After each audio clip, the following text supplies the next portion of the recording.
Hello, my name is Jamie, and today I am doing a book review on With Two Hands by Rebecca Davis.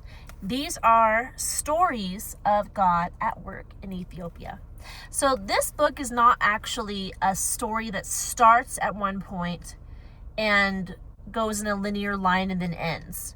Each chapter is a different story that takes place in Ethiopia.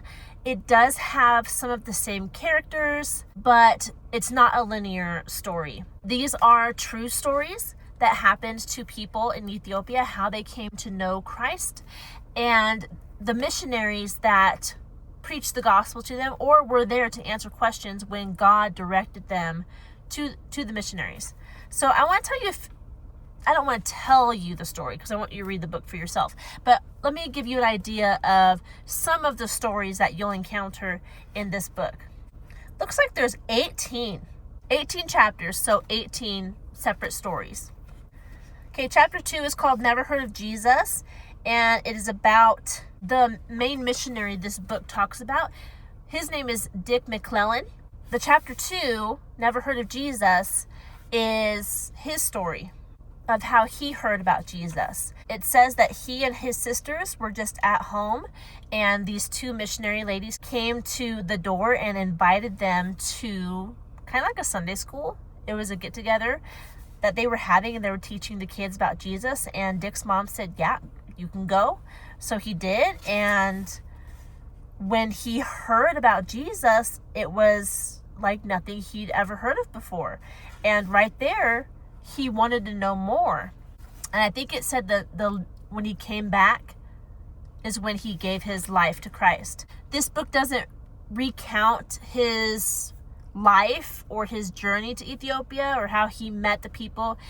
It just talks about what happened while he was there. There were a few stories of witch doctors that came to Christ, and those were very interesting. There was a story of a man who couldn't be found by the police, even when he wasn't trying to hide himself. He was just going about his business, and they could not find him. They could not see him. And he was preaching the gospel, which was very cool. I'm looking at these pictures to remind myself of the stories, but I guess I can show you. This book is illustrated. This is a picture of a witch doctor and Dick McClellan right there. And this is another man who knows Christ, and the two of them are answering the witch doctor's questions. He has questions about Christ, and he has come to them, and they are answering those questions for him. Here's some more illustrations. I'll just show you some of them as I see them. This is probably one of my favorite stories. These are sisters. So they see Mr. McClellan, they hear about what he's doing in Ethiopia, and they pledge to pray for a year for Mr. McClellan and for his ministry and for people to go out into the harvest field to minister to the Ethiopians, and that people will come to know Christ. And Mr. McClellan, he was appreciative of their desire to pray, but in his line of work, he talks to a lot of people, and a lot of people pledge to pray but don't follow through. So he accepts their pledge, and he's very glad, but he didn't think anything would come of it. 6 years later, he goes back to the same church, and he sees those girls. They've grown up, and they pull out the pledge, and they said, "Sir, we prayed for you every night for the past 6 years."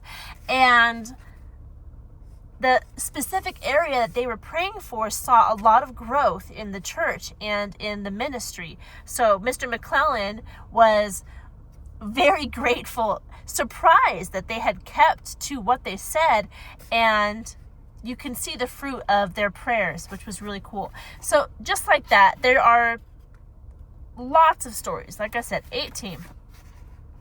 Each one has illustrations. Each one talks about different things that God is doing in Ethiopia.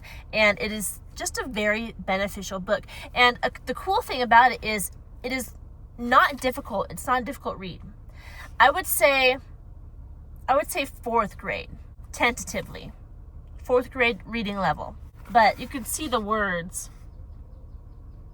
They're just good stories. They're encouraging, and they remind us that God works outside the box to get his will done in the world. And it's really cool to see that happening and to hear about that happening. And it increases our faith to see him at work in other countries and in other cities. So this is a beneficial book for kids to read, but also for adults.